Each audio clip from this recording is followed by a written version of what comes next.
Bien, buenas tardes. Bienvenidos a esta conferencia que da apertura al Congreso, al modesto pero ambicioso Congreso que iniciamos mañana. Quiero, en primer lugar, agradecerles a todos ustedes el seguir esta conferencia y especialmente a Jesús Ruiz Huerta, que haya aceptado esta invitación para esta conferencia y para abrir este congreso.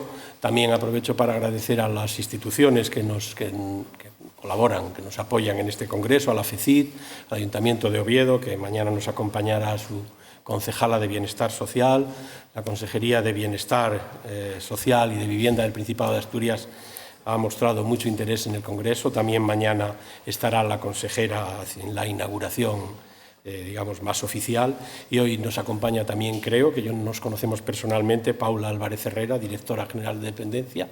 ¿O no ha llegado? Bueno, nos había dicho que vendría, se incorporará. La mayoría de ustedes, es lo importante, yo creo que conocen o intuyen el motivo por el que hemos invitado a Jesús Ruiz Huerta a esta conferencia y sobre este tema finalmente, con la perspectiva de estos últimos 15 o 20 años, encuentra el espacio, yo creo, en las ciencias sociales y en la atención pública que merece. Jesús Ruiz Huerta, y ese es el motivo, es uno de los principales, si no el principal especialista en temas de desigualdad económica en general y distribución de la renta en particular. Es una reputación avalada por una trayectoria académica que va por varias universidades, la Complutense, la Universidad de Salamanca y la Rey Juan Carlos de Madrid, donde ahora ejerce. Es también doctor honoris causa por la Universidad Continental de Perú. Son sus trabajos sobre estos asuntos los que le avalan fundamentalmente. Algunos de ellos, creo yo, que entre sociólogos, politólogos, que supongo que predominan en la sala, profesionales del trabajo social, yo creo que son trabajos de referencia, como el de Políticas Públicas y Distribución de Rentas de la Fundación BBVA de hace unos años, o el más reciente del informe sobre la desigualdad de la Fundación Alternativas. Multitud, unas cuantas decenas de artículos en revistas especializadas, principalmente sobre sistemas fiscales y sus efectos redistributivos. Uno de los más recientes, un artículo, por lo menos que yo he podido ver, de la financiación de los servicios públicos en presupuesto y gasto público. O sea, el centro de sus intereses están en relación con ese tema, y lo más valioso de sus contribuciones es protagonista de la formación de conocimiento, incluso de criterios políticos o criterios aplicados en este campo. Esta actividad le ha permitido tener premios, algunos de los cuales yo personalmente me siento contento de que los haya recibido. Muy recientemente el premio de investigación del Consejo Económico y Social para un tema de estos, de sistemas fiscales y bienestar. Es miembro yo creo, de los consejos de redacción de las dos revistas españolas más reputadas en este campo, Hacienda Pública Española y Presupuesto y Gasto Público. Jesús tiene, para quien no lo conozca, también una muy sustanciosa, creo yo, por las instituciones, experiencia de gestión en instituciones o en programas de investigación, de alta consultoría también. Saben que ha sido, quizás lo saben, director del Instituto de Estudios Fiscales, director también del Departamento de Políticas Públicas del Instituto Ortega y Gasset, coordinador del programa Eurosocial, que es un programa de cooperación técnica de la Comisión Europea para América Latina, para promover la cohesión social y los diagnósticos y los análisis de cohesión social. Bueno, bastante suficientes motivos. El pequeño grupo el grupo que está en el proyecto Cavise, que dirige la profesora Ana Guillén, el pequeño grupo que estamos detrás, pero también los profesores que enseñan en los programas de trabajo social, en el máster de políticas sociales y bienestar que llevamos en el departamento. Nos sentimos extraordinariamente orgullosos de que esté hoy con nosotros y de que podamos iniciar el día anterior este congreso con este conferenciante y este tema. Gracias, Jesús. Muchas gracias, Rodolfo. Ha sido una presentación demasiado generosa, y mi reflexión, la reflexión que me queda es que estoy haciéndome muy mayor. Porque has contado muchas cosas así un poco dispersas que han estado vinculadas, es verdad, por temas, pero ha pasado muchísimo tiempo.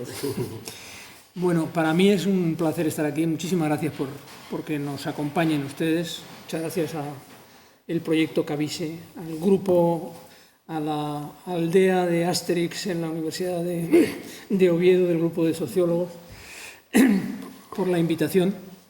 Y voy a entrar enseguida en el tema. Me encanta el sitio también, me parece que es un sitio que uno se siente impresionado, ¿no? de lo que significa en la historia. Yo algo parecido viví cuando estuve en la Universidad de Salamanca y la verdad es que son sitios impregnados de historia y de conocimientos.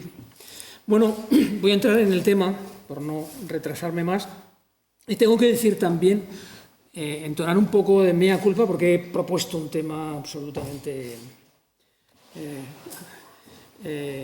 amplio, grande, complicado. Cuando venía para acá y cuando lo pensaba, digo, soy demasiado osado por hablar de tantas cosas, ¿no? Ustedes me sabrán perdonar, yo voy a intentar contar lo que puedo contar sobre estas cuestiones, a pesar de las muchas dudas que tengo sobre, por ejemplo, la validez de los datos, la validez de muchos de los trabajos que hacemos, etcétera, ¿no? Es necesario marcar cautelas desde el principio, ¿no?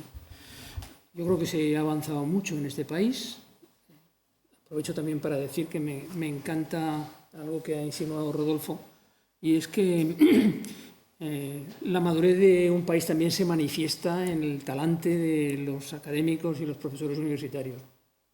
Y podemos hablar, intercambiar visiones, experiencias entre científicos sociales, ¿no? Gente que se dedica a estos temas, ¿no? Más allá de las prioridades que se establecen. Lo digo porque, como saben ustedes, pues hay una cierta querencia por una parte de los economistas por considerarse como un poco una raza superior por aquello de que han sido capaces de introducir más aparato matemático, ¿no? Y entonces parece que estamos más cerca de las ciencias naturales por el hecho de que antes que los demás hemos introducido aparato matemático, ¿no? Instrumentos matemáticos. Bueno, lo que sabemos tampoco es espectacular. Para empezar, con tanto aparato matemático no hemos sido capaces de prever lo que nos iba a caer encima, ¿no? Por ejemplo, ¿no? Entonces parece que es obligado el que volvamos a aquellas viejas definiciones que decían los clásicos de que la economía a lo mejor puede tener un calificativo de ciencia triste y poco más, ¿no? O sea que tenemos mucho que aprender unos y otros. Y en estos temas yo creo que es importante reconocer que en países más maduros políticamente y culturalmente, pues han sido sociólogos, han sido otros científicos sociales los que han iniciado el camino de las reflexiones sobre la igualdad, la desigualdad, el estado del bienestar, los efectos distributivos de las políticas, etc., ¿no? De manera que yo creo que desde la economía llegamos con un cierto retraso, lo cual no importa nada, porque yo creo que sí hay ahora espléndidos economistas que están trabajando en estos temas. Y no hay más que darse una vuelta, por ejemplo, en el mundo anglosajón, en Estados Unidos o en el Reino Unido, en donde se trabaja conjuntamente, procedentes de distintas disciplinas sociales, en estos temas. Bien, yo quiero hablar de todas esas cosas, pero voy a intentar limitar mi intervención para que después podamos discutir. Voy a hacer una pequeña introducción, hablar un poco de la distribución de la renta en los países de la OCDE,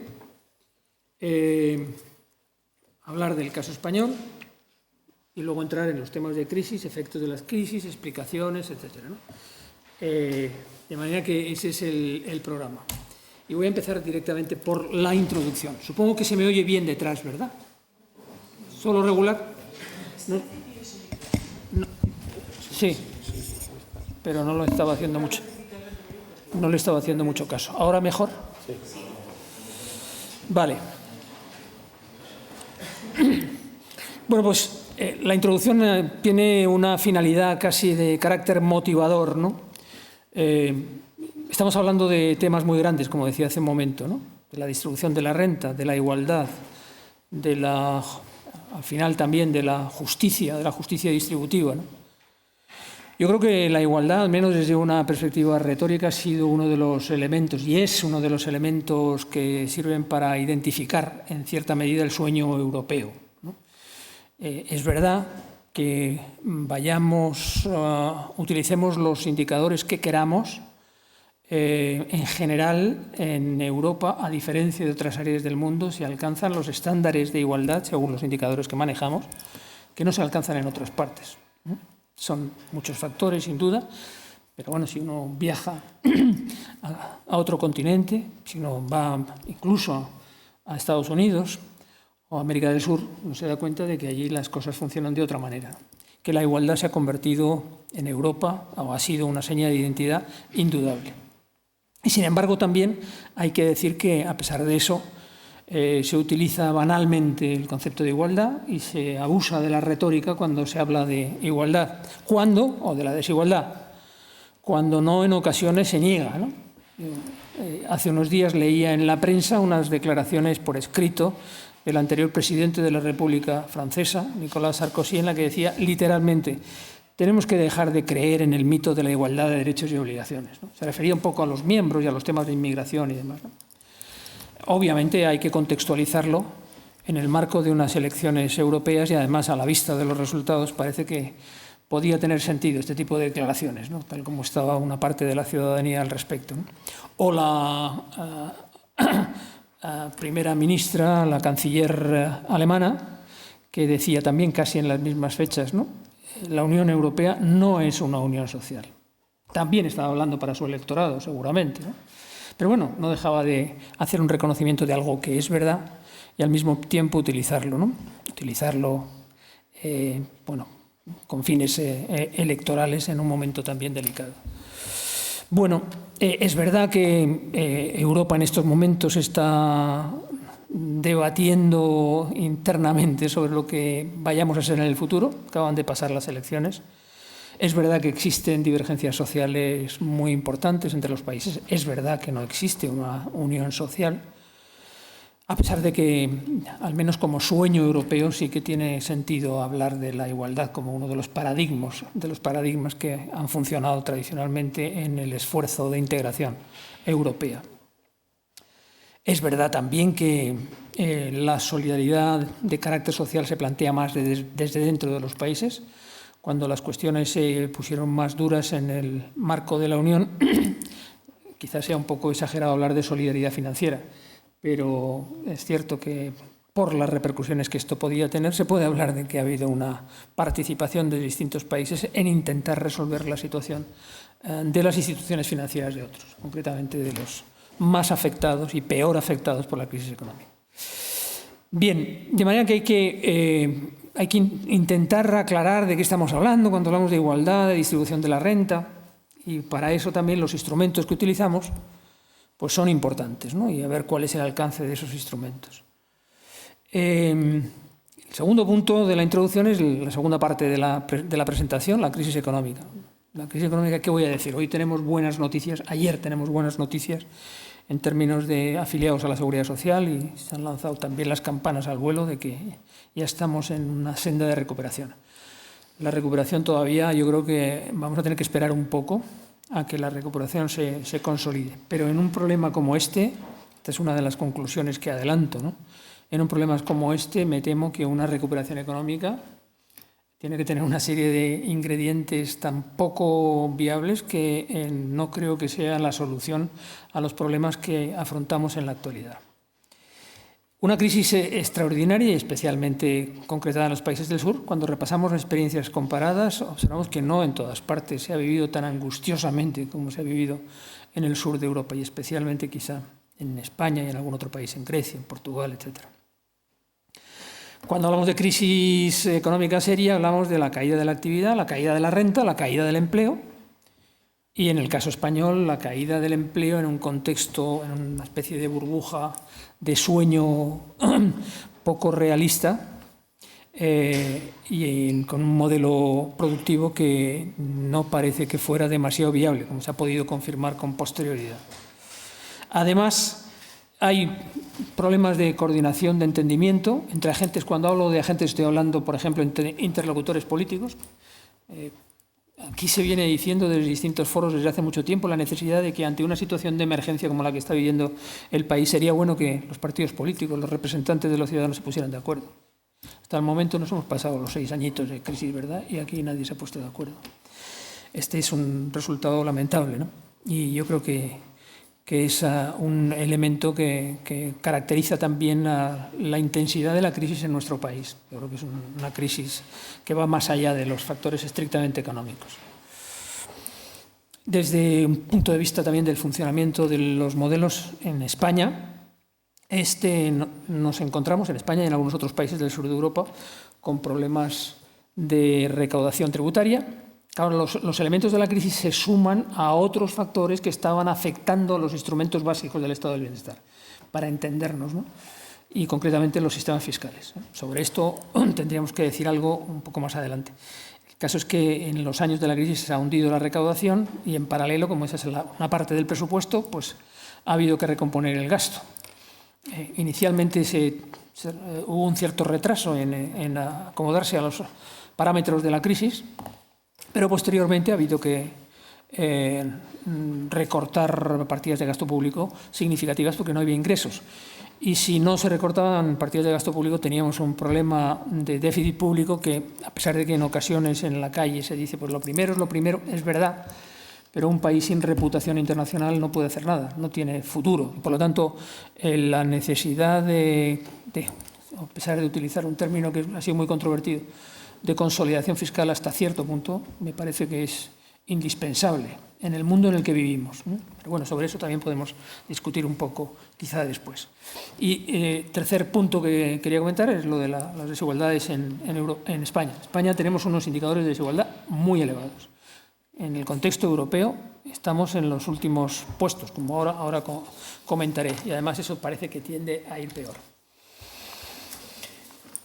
Permítame una serie de mínimas consideraciones metodológicas. No voy a entrar en mucho detalle, pero esto es por contestar a las dudas que planteaba en el inicio, ¿no? Bueno, para poder decir las cosas seriamente en el ámbito de las ciencias sociales hace falta contrastación empírica y hace falta disponer de información y de instrumentos de información. Y para empezar, solemos tener problemas con las fuentes de datos. Hemos tenido tradicionalmente, todos los científicos sociales tenemos problemas con las fuentes de datos. Esto ha evolucionado extraordinariamente en los últimos años, en las últimas décadas, podríamos decir. Pero subsisten problemas. Cuando las bases de lo que decimos están sustentadas, bien en registros administrativos, que tienen algunas ventajas, pero también algunos inconvenientes. Registro administrativo, por ejemplo, son los datos de la seguridad social o los datos de la imposición sobre la renta personal. O si no son registros administrativos, son encuestas. Y las encuestas, a pesar de su perfeccionamiento, también implican serios problemas. Pues no está garantizada la declaración adecuada, seguramente infravaloramos ingresos. Hay que concebir muy bien las encuestas para que recojamos la información adecuada que nos permita establecer puntos adecuados también y nos permita decir algo. De manera que ahí hay una limitación. Las fuentes disponibles, las que nosotros solemos utilizar, son las que proceden de la ONU, el Banco Mundial, sobre todo para hacer algunas comparaciones internacionales. La OCDE, la Organización para la Cooperación y el Desarrollo Económico, es el club de los países ricos, ¿no?, como se suele decir. La Unión Europea, los datos la verdad es que en esto se ha avanzado muchísimo. Los datos de Eurostat en muchos ámbitos están ya además muy accesibles para todo el mundo. Eso nos permite conocer más rápidamente muchas cosas. Y ahí he incluido la base de datos LIS. LIS quiere decir Luxembourg Income Studies, es el acrónimo de una iniciativa llevada a cabo por una serie de profesores universitarios que con la ayuda y el apoyo del gobierno luxemburgués se dedicaron a establecer criterios para homogeneizar fuentes de datos diversas con la finalidad de poder facilitar y hacer más rica la comparación internacional. Hace algunos años que esto viene funcionando. Hoy todavía sigue funcionando LIS, pero hay otras instituciones, como por ejemplo en el marco de la Unión Europea se hace ese trabajo ya porque se ha avanzado mucho en la armonización. Pero bueno, ahí está, ¿no? Hay problemas con los indicadores. Normalmente cuando hablamos de desigualdad todo el mundo utiliza el índice de Gini. El índice de Gini procede de la curva de Lorenz. Para aquellos que no están iniciados, la historia un poco viene a decir que la curva... No tengo una pizarra y no voy a contarlo ahora, porque además me quedo sin tiempo. Pero la idea es que la distribución de la renta normalmente está alejada de un benchmark, una especie de ideal que sería la equidistribución. La equidistribución quiere decir que proporcionalmente la renta se repartiría en términos ideales entre todos los ciudadanos también de manera proporcional. El 10% de los primeros ciudadanos computados tienen el 10% de la renta, etc. Este es he dicho, un ideal de distribución. Seguramente no es compartido por los ciudadanos y además tiene cierta lógica. Una distribución absolutamente igualitaria, aunque sea en términos proporcionales, rompe incentivos y seguramente eso no es bueno. Bueno, la curva de Lorenz normalmente está alejada de esa situación de equidistribución. Entonces, nosotros medimos su lejanía o su aproximación a través de las áreas que quedan en la representación gráfica. Bueno, pues esa medición de las áreas nos da el índice de Gini. Cuando el índice de Gini es 0, quiere decir que la curva de Lorenz pues, se ha identificado con la recta de equidistribución. Cuando es 1 es que todo está en manos de una persona. Entonces sería una especie de rectángulo la representación de Lorenz. En fin, lo digo esto porque en los datos manejamos el Gini siempre entre 0 y normalmente 0,5, 0,6, depende de los tipos de distribución de la renta. El Gini se discute porque tiene limitaciones desde un punto de vista teórico para reflejar adecuadamente la distribución, en fin, como se discute en el resto de los indicadores. Pero hay bastante consenso en utilizarlo. Si lo utilizamos a lo largo del tiempo, nos permite ver qué pasa con las tendencias y nos da una ilustración de los movimientos significativos que puede haber. Pero en todo caso conviene confirmar los resultados del Gini a través de otros indicadores. Entonces hay indicadores de distancia, que son esos que se utilizan y son intuitivamente más claros. Esos que dicen, tenemos toda la distribución de la renta. Entonces vamos a ver qué diferencia hay entre la renta del sujeto más rico y el sujeto más pobre. Pues la diferencia, si la medimos, es de 9 puntos. Multiplicamos por 9 el salario del sujeto que tiene menos renta y nos da esta es una aproximación bárbara, ¿no? Esos son indicadores de distancia. Yo los voy a utilizar también un poco en la expresión. Intuitivamente son más claros, ¿no? Porque si lo ves a lo largo del tiempo y existe una diferencia importante y crece, decimos, las cosas van mal. Eso es equivalente también a lo que nosotros decimos con el Gini, ¿no? Si el Gini está creciendo, se acerca a 1, las cosas van mal. Por lo tanto, van en paralelo, ¿no? Los indicadores de distancia y el Gini, como ocurre con otros indicadores que solemos utilizar siempre y además, diríamos, es exigido, ¿no? Para confirmar que lo que estamos haciendo es razonable. Hay otra serie de indicadores, entonces normalmente cuando se hacen trabajos analizamos qué es lo que pasa con los indicadores. El comportamiento suele tener la misma orientación a pesar de que la intensidad de los cambios sea distinta, porque estamos midiendo cosas diferentes. Bueno, cosas relativamente diferentes. El Gini refleja bien la distribución en la parte central de la misma. Otros indicadores se fijan más en otras, ¿no? En la parte baja o lo que sea. Lo mismo pasa con los indicadores de pobreza y exclusión. Aquí hay otro debate, algo apuntaré un poquito después, bien interesante. ¿Quiénes son los pobres? ¿Cómo los medimos? ¿Quiénes son los excluidos socialmente? ¿Cómo se mide esto? En la Unión Europea hay muchas propuestas. Como saben, recientemente hay una nueva, que es la llamada AROPE, que es un poco el intento de medir a los ciudadanos que están sometidos a riesgo de pobreza y exclusión social. Ahora comentaré quizá algo. Y una tercera cuestión también problemática. En ocasiones, nuestros resultados nos dicen, hemos mejorado en términos de Gini, pero la mejora ha sido un 2%, un 3% de un indicador de estas características. Y dices, bueno, ¿esto qué nos está diciendo cuando nosotros estamos viendo que en la realidad las cosas van mucho peor o mucho mejor, ¿no? Por lo tanto, hay que ser cuidadoso con eso y desde luego también hay que intentar complementar lo que hagamos en términos de medición de desigualdad con otra información institucional, información concreta de mercados de trabajo, por ejemplo, información del sector público, etcétera, para hacernos una idea mejor de lo que está pasando.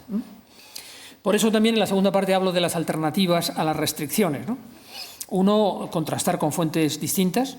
Si realmente todas las fuentes, las que proceden de la OCDE, etcétera, dan resultados semejantes, al menos como tendencia, pues eso es un buen apoyo, un buen sustento para lo que intentamos defender.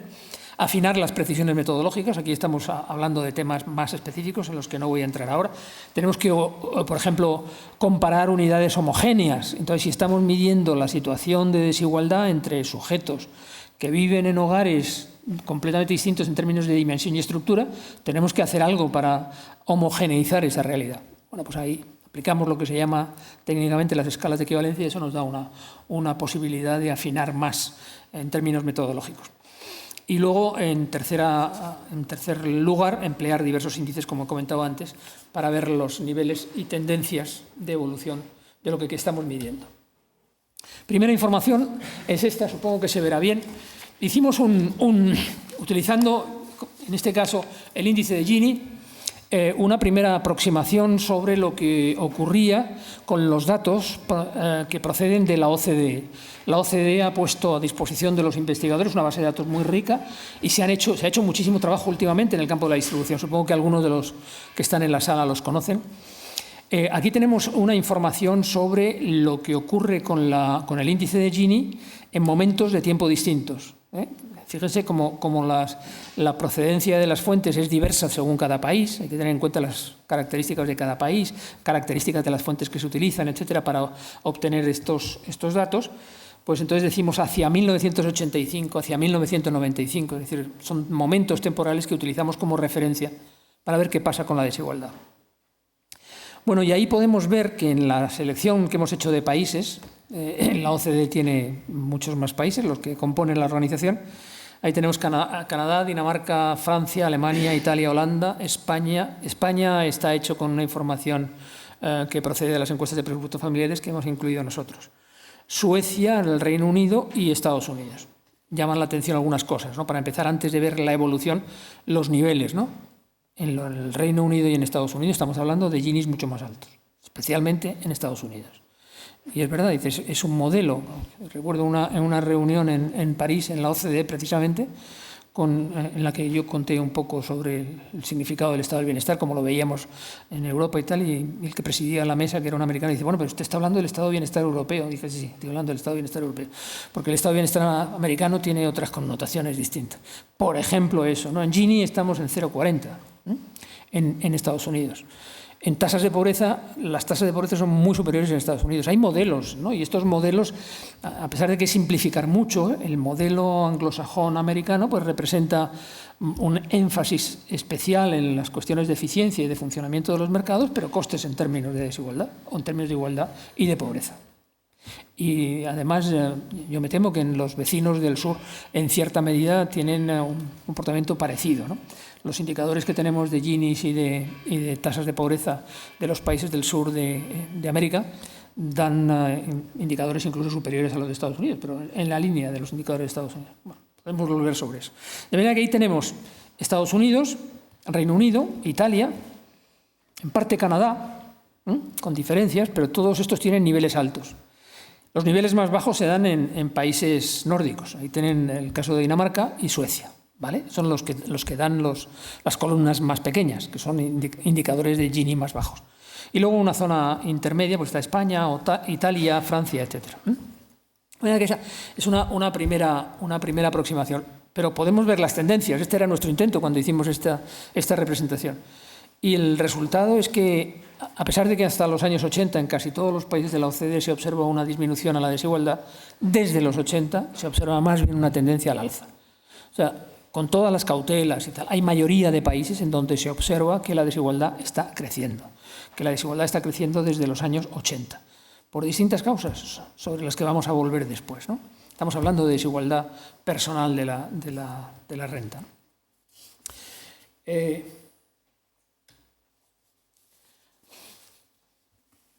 Sí, aquí he intentado resumir un poco algunos de los resultados de nuestra primera aproximación a estos datos, ¿no? Hay, por un lado, una coincidencia generalizada en los resultados obtenidos a partir de distintas fuentes, y parece que hay un consenso en el sentido de reconocer que hay un aumento, una tendencia al aumento de la desigualdad, al menos desde mediados de los años 80 hasta nuestros días.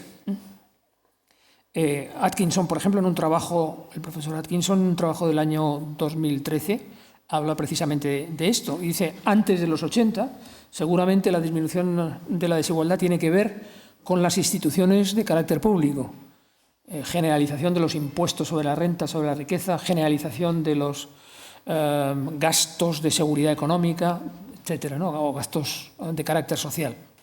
Desde entonces parece que este tipo de factores ha ido perdiendo peso específico. Bueno, esa es la aproximación que se obtiene. Parece que hay una tendencia clara hacia la desigualdad. Hay veintitantos países dentro de la OCDE en los que se observa esa disminución, con diferente intensidad, ¿no? no lo he comentado, pero se ve en algunos países hay recaídas, bajadas, pero si miramos primer año, es decir, mediados de los 80 y el final, pues prácticamente, no en todos, pero en la mayoría, claramente se observa un aumento de la desigualdad. Crecen las columnas, por lo tanto, crece el Gini, por lo tanto, crece la desigualdad. En Estados Unidos, decía Atkinson en ese trabajo, que incluso puede producirse, en mucho tiempo, una cierta vuelta a los estándares de desigualdad previos, casi de los años 20 del siglo pasado, incluso del siglo XIX, y llega a hablar Atkinson. Y por otra parte, el escritor de moda dentro de la economía en estos momentos, que es Piketty, con su libro sobre el capitalismo del siglo XXI, él dice algo parecido, ¿no? En opinión de Piketty, a partir de una serie de datos históricos, llega a la conclusión de que el futuro implica bajas tasas de crecimiento en casi todas partes y una gran concentración de la riqueza, de las rentas, en manos de élites o de grupos minoritarios de la población. Y su explicación es, dice, bueno, el rendimiento del capital crece mucho más deprisa que la renta. Por lo tanto, se está dando ese proceso de acumulación. Y en ese sentido también llega a una conclusión similar a la de Atkinson. Puede que estemos volviendo a estándares de desigualdad que parecían olvidados. Quizás sea un poco exagerado. Las propuestas concretas que ofrece son, a mi juicio, poco viables, ¿no? Pensar en impuestos con tipos marginales enormes dirigidos a los sujetos de más renta, me temo que todavía es difícil de pensar, pero probablemente esto puede ayudar a crear un marco de opinión en la idea de que es necesario establecer mecanismos de tributación sobre la riqueza, sobre el patrimonio, y hacer tributar a aquellos que tienen más rentas, porque todavía es un oprobio el que escuchemos a aquellos que obtienen más renta decir, es que pago muy pocos impuestos. Si usted paga pocos impuestos, mire, primero, es que lo estamos haciendo muy mal, los demás lo estamos haciendo muy mal, pero ya que lo dice, oiga, póngase y pague los impuestos que le correspondan, ¿no? Bueno, hay un poquito más de estabilidad en algunos países, según los datos que hemos manejado hasta los 2010. Los últimos años, como veremos a continuación, en Francia, por ejemplo, se ha producido un aumento muy importante de la desigualdad también.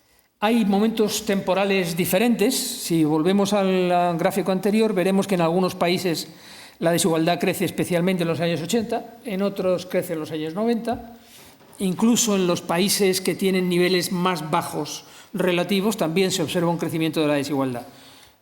Por ejemplo, el caso de Suecia es llamativo, ¿no? Hay un crecimiento importante de la desigualdad. Aún manteniendo niveles bajos, se observa ese crecimiento. Y pasa algo parecido en Dinamarca. Bueno, ¿qué podemos decir de las razones que pueden explicar ese aumento de la desigualdad?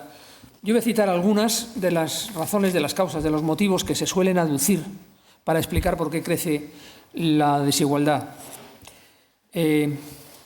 Por un lado, todo parece indicar que en los mercados crece la desigualdad salarial y eso tiene fundamentos también en la expansión del proceso de internacionalización o de globalización, en la intensidad del cambio tecnológico, que especialmente también en el mercado de trabajo parece que ha generado una cierta distorsión, un cierto sesgo en favor de los trabajadores más cualificados y que ha podido afectar a la escala más baja de la distribución de salarios. Otra serie de factores como también la desaparición de muchas barreras arancelarias, la importación de productos procedentes del tercer mundo con costes inferiores también puede haber afectado a los estándares de salarios en el ámbito europeo. Y desde luego también hay que mencionar las medidas de regulación en el mercado de trabajo. Yo hace muchos años, cuando estaba en Salamanca, me pidieron que hablara sobre flexibilidad del mercado de trabajo y hablé con un colega de lengua, que allí abundan buenos especialistas en lengua, y dicen, hombre, flexibilización es un término cargado de connotaciones positivas. Claro, ¿qué quiere usted? Es estupendo, vamos a flexibilizar al máximo, ¿no? Pero claro, flexibilizar hay que recordar que significa, por ejemplo, distanciamiento del salario mínimo respecto al salario medio. Por ejemplo, significa también la reducción de los costes de despido. Por ejemplo, significa también la disminución del poder sindical y tantas otras cosas, ¿no? De nuevo, los modelos. El paradigma de flexibilidad del mercado de trabajo es Estados Unidos. Y cuando se hacen comparaciones internacionales se dice, vamos a ver cómo los países del resto del mundo se van pareciendo a Estados Unidos.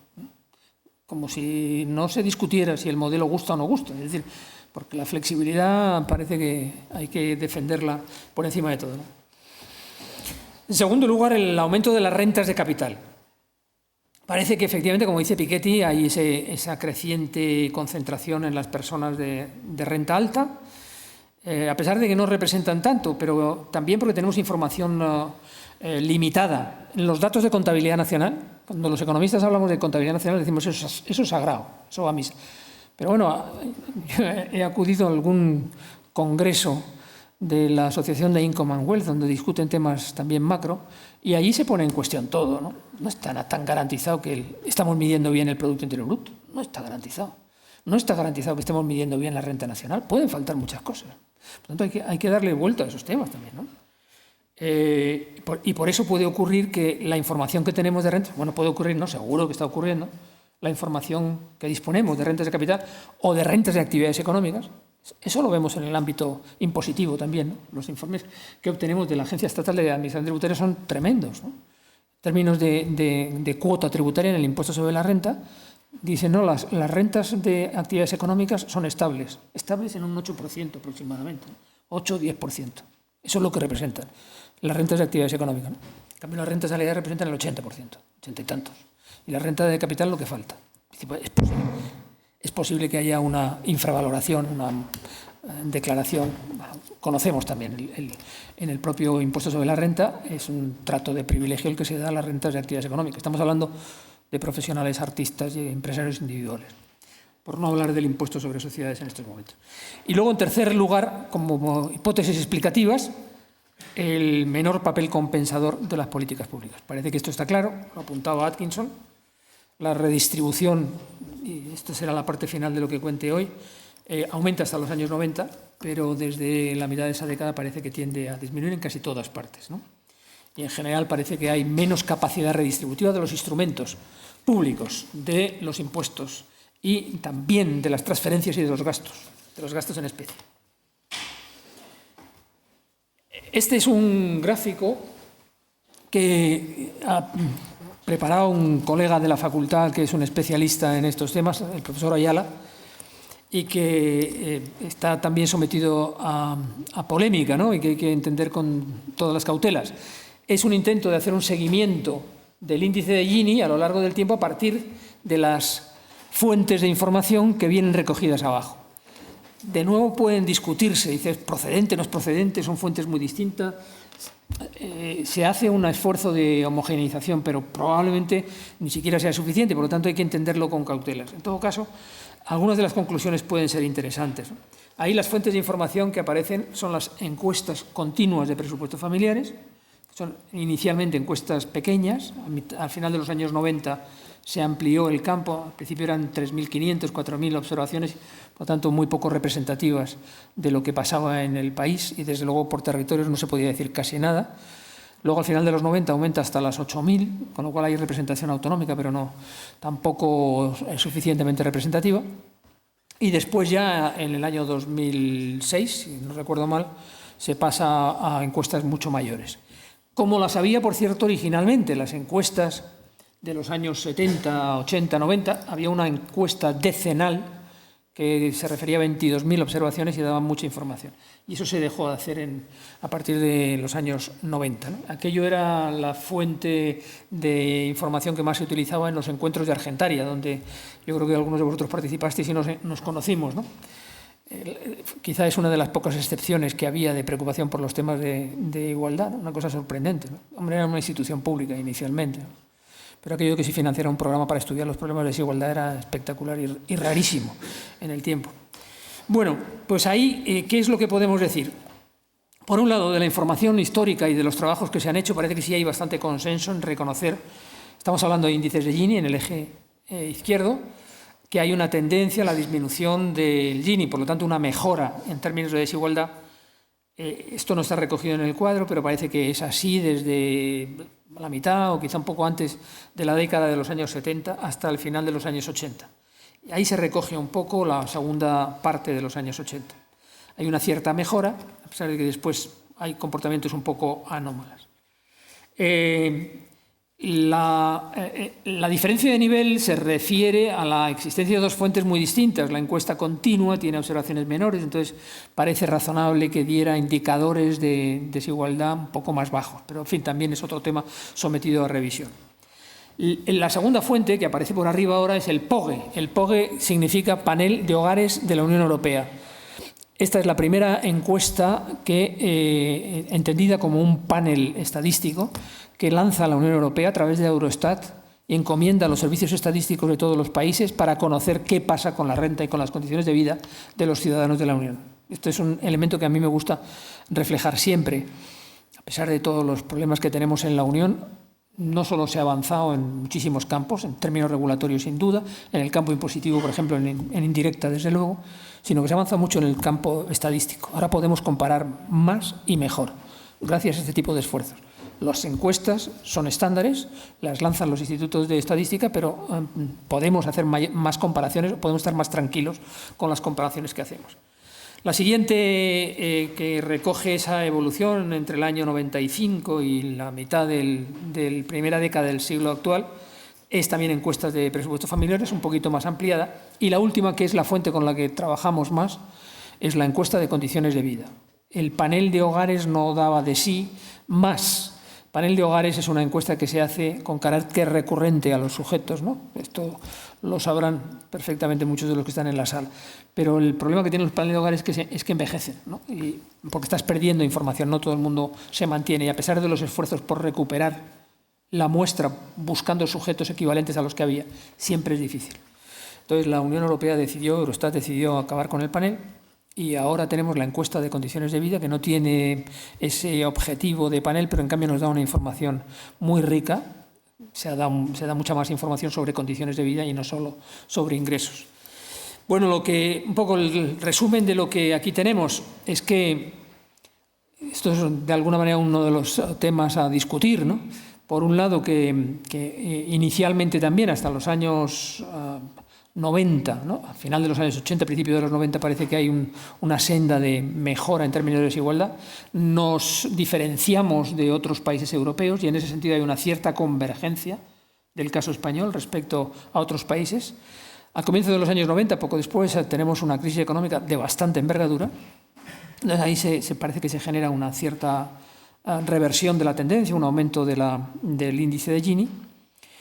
Después parece que hay una cierta estabilidad, a pesar de que es un periodo muy largo, no se observan grandes cambios, lo que quiere decir que la desigualdad, aún alejada del valor medio de la Unión Europea, no parece que mejorara extraordinariamente en la época de expansión.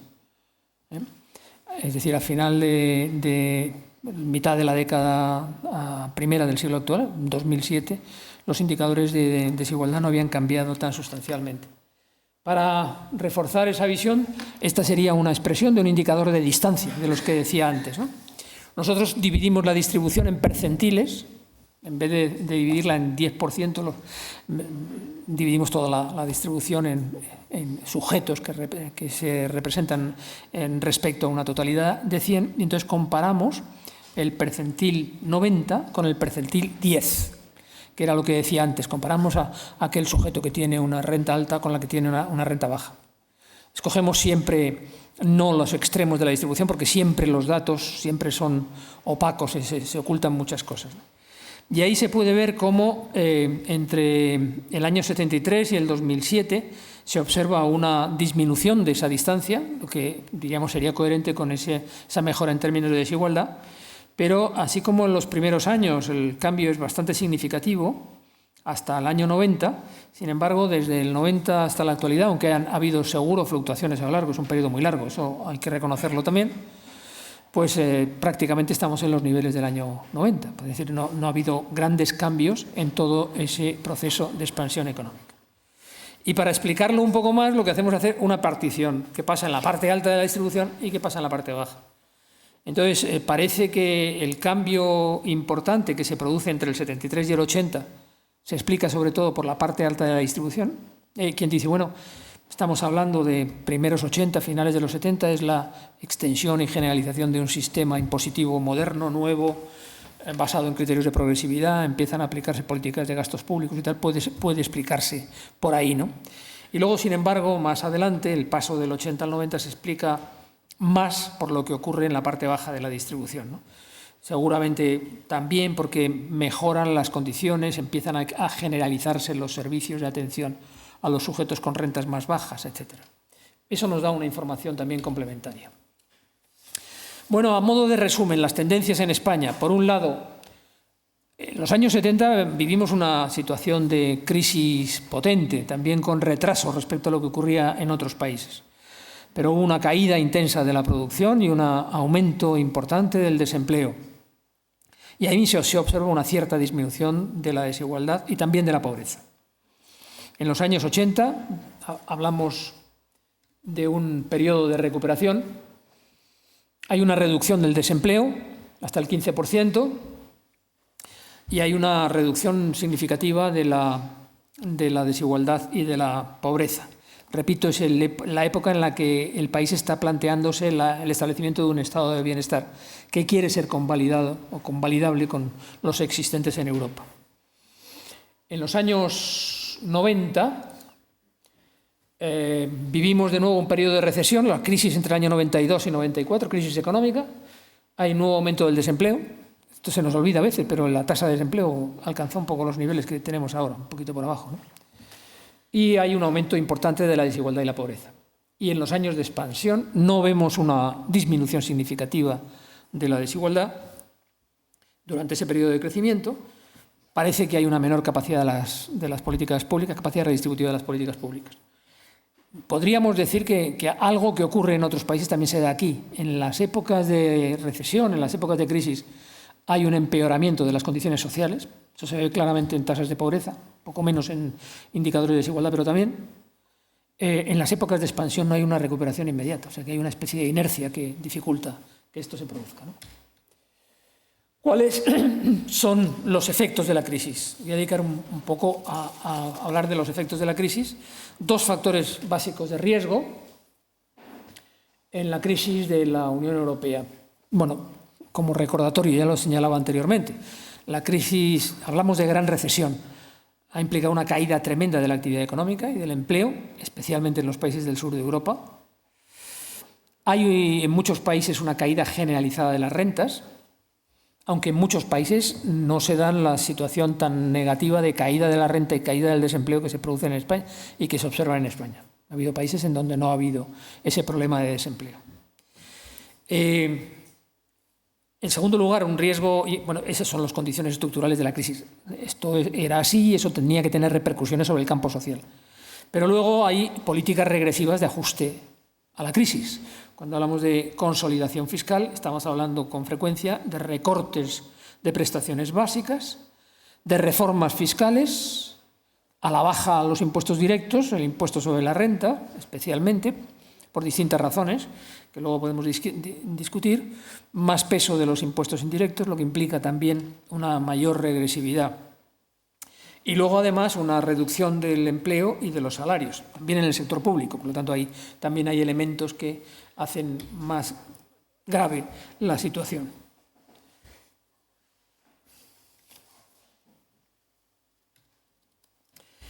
¿Qué podemos decir de las rentas? La renta disponible de los hogares se puede estudiar a partir de la base de datos de la OCDE y ahí podemos observar cómo el comportamiento también es un poco diferente. Hay crisis en casi todas partes. Hombre, llama la atención el caso de Suecia entre los países seleccionados, porque ahí no se recoge una disminución de la actividad productiva, ¿verdad?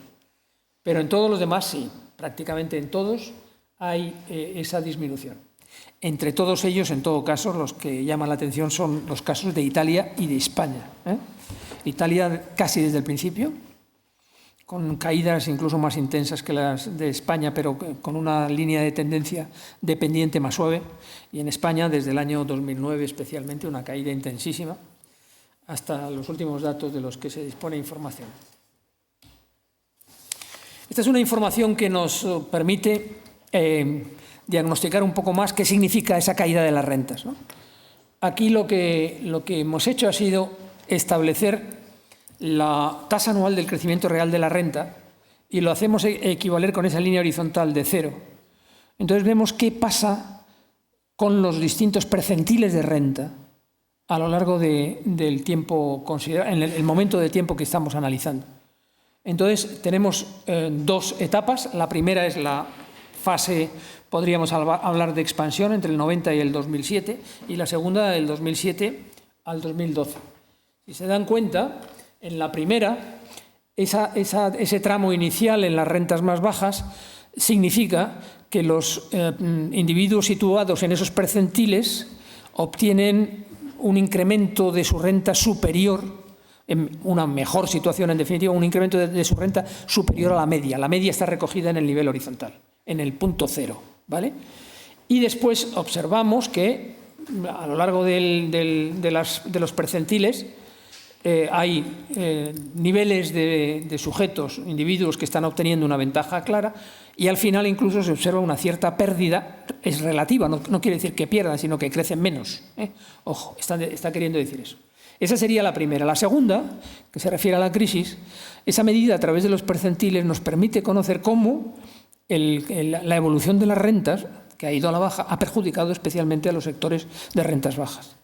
Porque ahora los que se separan de esa media son precisamente los escalones inferiores. Y en cambio hay un comportamiento estándar en los niveles intermedios de los percentiles y luego crece en los finales. Por lo tanto, hay un efecto redistributivo potente como consecuencia de un poco de la reacción y la ubicación de los distintos individuos en relación con la crisis.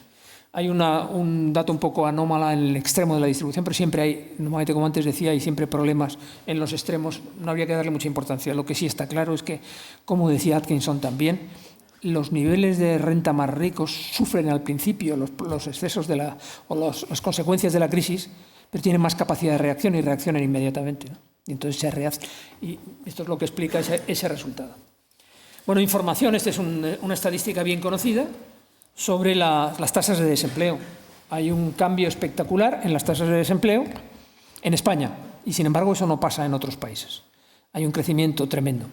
En los países que utilizamos como comparación, en otros del sur de Europa sí, crece bastante, en Portugal crece muchísimo, en Grecia, en Finlandia, incluso en uno de los países del norte de Europa también, y en algunos de los bálticos están en tasas de desempleo importantes. Pero estos que son los que con frecuencia nos queremos comparar con ellos y tal, no parece que ha habido ese problema de desempleo, lo cual también es importante para hacer un buen diagnóstico. Efectos sobre la desigualdad. Este es un dato puntual referido al año 2011. Ahí tenemos de nuevo el índice de Gini, lo hemos vuelto a utilizar. El valor de la Unión Europea 27 es el valor medio y está en el entorno de 0,31 aproximadamente. España está al final en rojo. Y pues eso, cerca de 0,34, Cuando hablamos de desigualdad, en este caso estamos hablando eso de la aplicación del indicador de Gini. Hay países que están peor que nosotros, pero en este caso se trata de Letonia y de Bulgaria, con los que normalmente no nos gusta compararnos, ¿no? Pero los terceros en este caso seríamos nosotros, según datos también de Eurostat. Estos son de Eurostat. Respecto a la evolución de la desigualdad en la Unión Europea, si comparamos lo que ocurre entre el año 2007 y el año 2012, observamos dónde ha aumentado la desigualdad. Y ahí tenemos Francia, Dinamarca, España, Suecia, Austria y Hungría, los países en donde más intenso ha sido el aumento de la desigualdad. De nuevo, a partir de la información disponible con indicadores tipo Gini. La Unión Europea 27 estaría en el valor medio, de nuevo, y hay algunos países en donde no se observa ese comportamiento de la desigualdad, sino más bien al contrario, una cierta mejora de los índices de Gini. Pero porque tenían también indicadores de desigualdad muy altos. Sí, vamos a hacer una pequeña incursión en el tema de la pobreza, porque es también una parte importante de la distribución de la renta, sobre todo cuando utilizamos, como se suele utilizar hasta fechas recientes, los indicadores de pobreza relativa, que en cierta medida son más indicadores de desigualdad que indicadores de pobreza. La tasa de pobreza se mide como el 60% de la renta mediana equivalente, es decir, nosotros tenemos toda la información de los sujetos y los tenemos ubicados en la distribución de la renta, determinamos la mediana, que es el estadístico que divide en dos la población, 50% por abajo, 50% por arriba, y definimos de manera relativamente arbitraria, porque se piensa que es más fija y tiene algunas virtudes respecto al 50% de la media, que el 60% de la mediana es el umbral de pobreza. Los que están por debajo se consideran pobres en sentido relativo. Los que están por encima, pues no son pobres, son ciudadanos que forman parte. Bueno, pues aquí tenemos algunos datos del año 2012.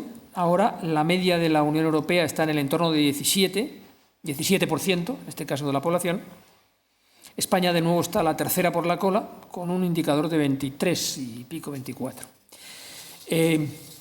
En Europa, desde hace 2 o 3 años, se ha optado por un nuevo método para medir la pobreza, porque ante el descontento que implica un método como este, que es intentar captar lo que ocurre con un indicador de renta, de ingresos, un único indicador de ingresos, para calificar la pobreza, que es un problema multidimensional, no tiene mucho sentido. Por lo tanto, hay que buscar alternativas.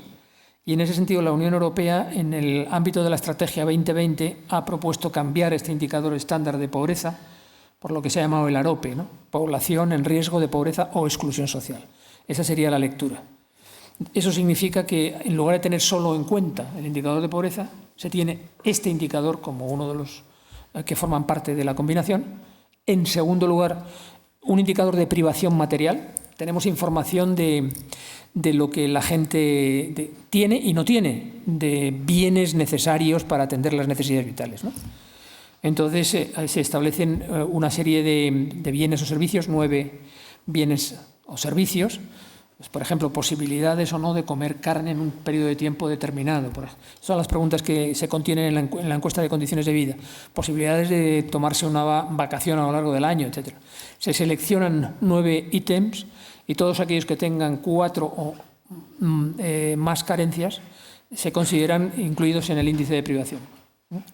Y luego el tercer indicador que se utiliza es el indicador de empleo, de potencial de empleo. Hay se dice que hay una severa situación de empleo en aquellos hogares en donde no está ocupado ni el 0,2 o el 20% de la fuerza de trabajo. Entonces, a pesar de que se trata de indicadores heterogéneos que plantean muchos problemas en los que no me voy a detener ahora, ¿no? Tiene la ventaja de este indicador, por lo menos, es que vamos hacia una definición más multidimensional, y eso está bien.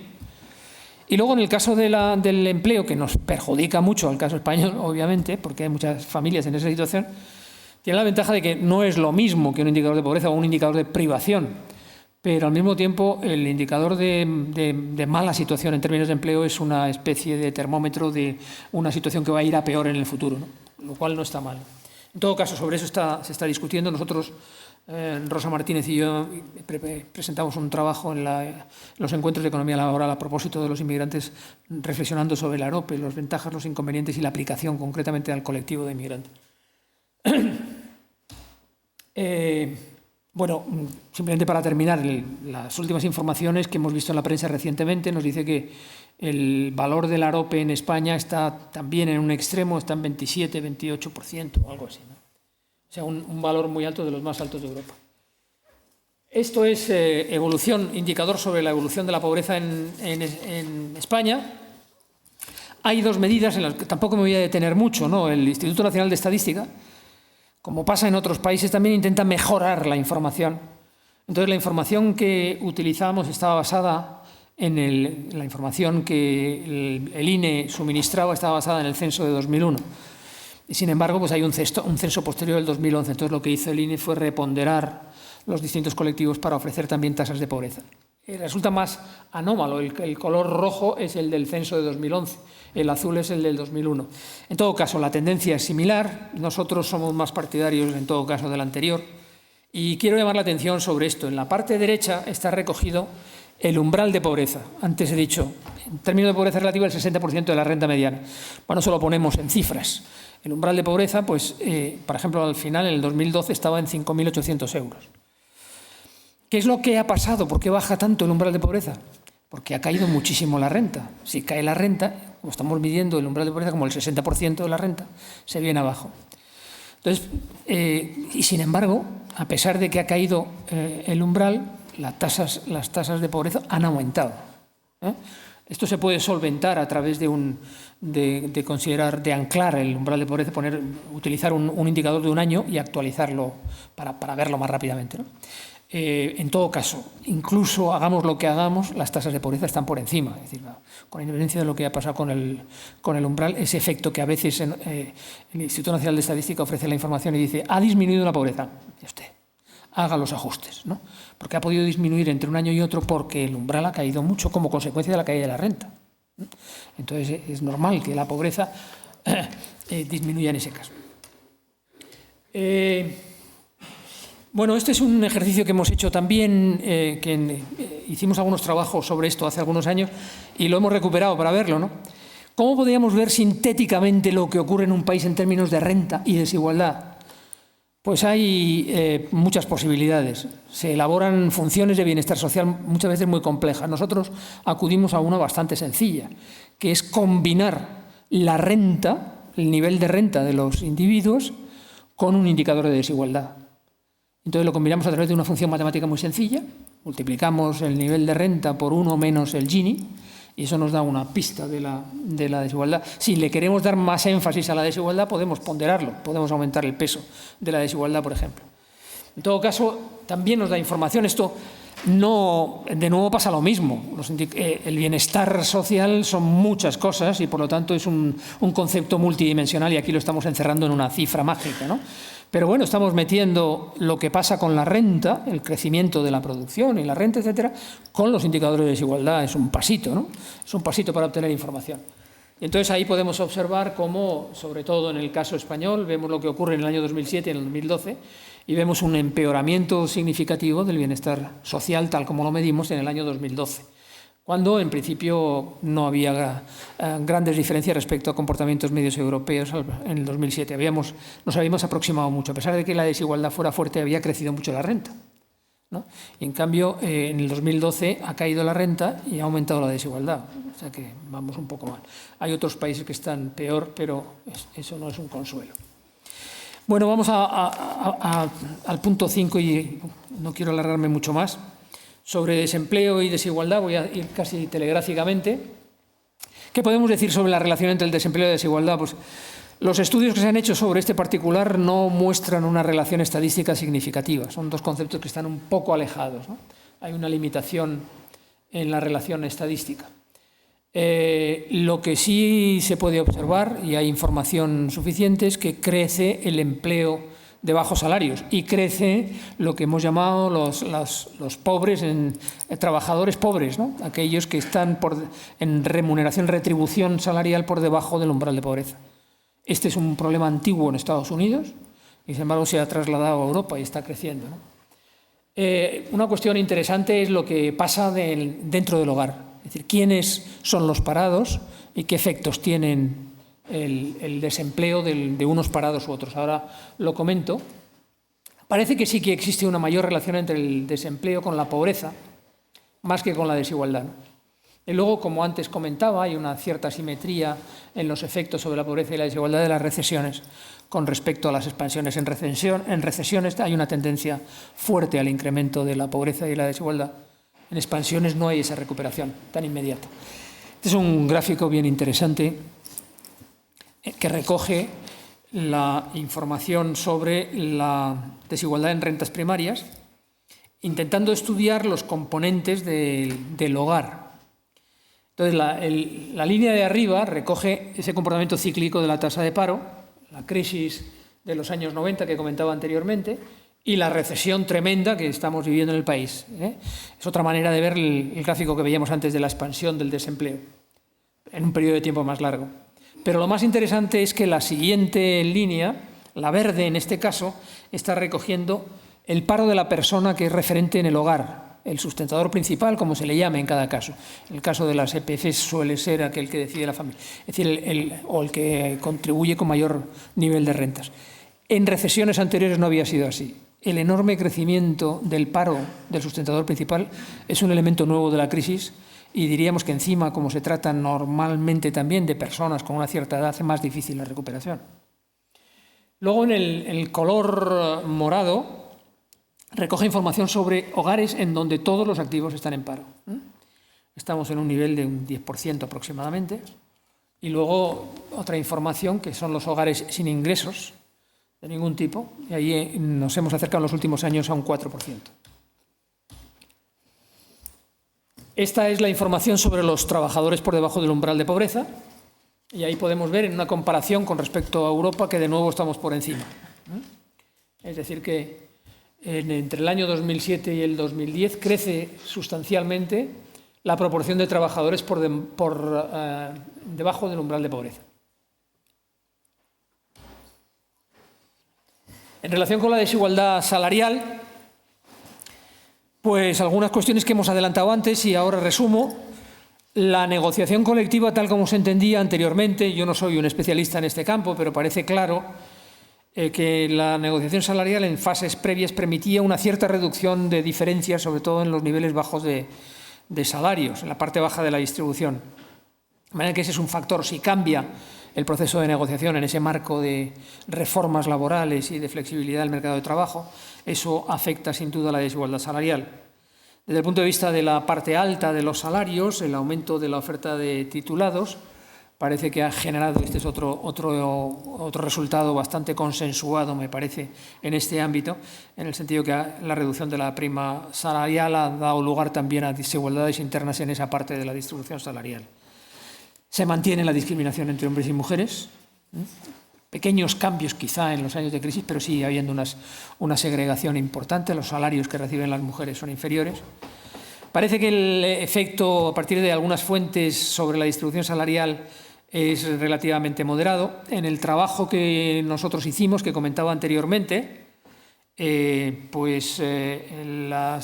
los inmigrantes en situación de riesgo de pobreza, 60% de la renta media equivalente, ascendían hasta el 38%. Una cosa así, 38, 40%, si no recuerdo mal, ¿no? Y luego hay un factor también que explica un poco la desigualdad de las rentas primarias, que es la composición sectorial. En la crisis hay mucha gente trabajando en sector servicios y sector construcción, sobre todo. Como consecuencia de la crisis, ahí se produce un efecto indudable. Bueno, en este gráfico se puede ver la tendencia de la desigualdad salarial, de nuevo con un indicador de distancia. En la crisis se observa un aumento de la desigualdad salarial, explicado también en parte por variaciones en la parte baja de la distribución y en la alta. Esta es la información sobre rentas de capital. También como flash, la información de la que disponemos nos dice que la concentración de rentas de capital es enorme. Si hablamos de índices de Gini, estamos en 0,9 en España, gran diferencia respecto a renta disponible. Por lo tanto, esto que dice Piketty a lo mejor tiene cierto fundamento. Y pasamos, y para terminar ya con la parte de efectos redistributivos, el papel del sector público. Esto solo para recordar, ¿no? Estamos hablando de efectos redistributivos del sector público. Entonces, estas columnas recogen, primero, la renta que resulta, el Gini que resulta de la medición de la renta del mercado. En segundo lugar, el Gini que resulta después de la intervención pública, la renta disponible, por lo tanto descontamos impuestos, tenemos en cuenta gastos e impuestos. Tenemos en cuenta gastos e impuestos. Y en la parte más bajo, la magnitud del efecto redistributivo. Parece muy claro, esto está hecho quizá para los primeros años de la crisis, quizá final de la expansión. O sea, en todo caso es muy ilustrativo, ¿no? El sector público redistribuye rentas. Esto es una cosa que no se debería discutir, ¿no? Redistribuye rentas porque además parece que responde a la lógica. Es decir, si usted recauda impuestos, por poca que sea la progresividad, recauda impuestos un poquito más de los que tienen más renta y luego reparte el gasto, aunque fuera de manera igual entre todos los ciudadanos, hay un efecto redistributivo indudable, ¿no? Y todos los estudios que hay nos dicen que eso es así. Es cierto que el efecto redistributivo varía mucho según países, ¿no? Estos son países de la OCDE, entonces Chile, por ejemplo, tiene un efecto redistributivo muy, muy pequeño. Hay que pensar que hay detrás del sector público, o Corea, ¿no? En parte Suiza, ¿no? Pero hay otros países en donde el efecto redistributivo es bárbaro, ¿no? Por ejemplo, en Bélgica, en Italia, por supuesto en Dinamarca, en los países nórdicos. Y aquí un cuadro que hicimos también para mediados de la década anterior, en donde comparábamos distintos países intentando determinar qué parte del efecto redistributivo procedía de impuestos y cuál a los gastos. Desde nuestro punto de vista parece bastante claro que el efecto redistributivo potente va por el lado del gasto. aunque es necesario obtener los recursos para poder realizar el gasto. Por lo tanto, hay una conexión intensa, fuerte. Pero el gráfico sirve para decir, bueno, no pongamos tampoco unas expectativas locas en pensar que vamos a redistribuir con un impuesto muy progresivo. Esto resulta muy difícil en nuestros días, ¿no? Sobre eso sí volveremos. Ya casi terminando, desde el punto de vista de la acción del sector público, algunas de las conclusiones son que las políticas públicas no tienen tanta capacidad distributiva. Las reformas tributarias han ido en la dirección contraria, en cierta medida, a los efectos de equidad, a pesar de sus justificaciones iniciales. Así como anteriormente hablábamos de crecimiento de la progresividad y de los impuestos sobre riqueza, hoy los impuestos sobre la riqueza están prácticamente anatemizados y la progresividad del impuesto sobre la renta también está puesta en cuestión. Aquí hay muchos temas en los que ahora no puedo entrar. No se define solo la progresividad con los tipos impositivos del impuesto sobre la renta. Los mínimos exentos, por ejemplo, juegan un papel, o la reducción por rentas de trabajo también hacen un efecto redistributivo importante, ¿no?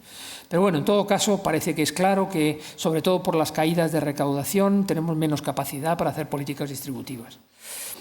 Las prestaciones sociales parece que han tenido un menor aumento que en otras épocas. En su caso, las prestaciones monetarias han crecido, pero muy levemente, y hay un proceso de distanciamiento de las rentas medias. También los estudios que hay nos dicen que las rentas, por ejemplo, de pensiones, están al 50% de la renta media, más o menos en estos momentos, ¿eh? Y además vivimos en recortes de gastos sociales, cuyos efectos todavía no hemos podido medir, porque los recortes sociales en el caso español, son relativamente recientes. Este es otro gráfico para poner de manifiesto, solamente dar noticia de que los gastos en especie también tienen un efecto redistributivo.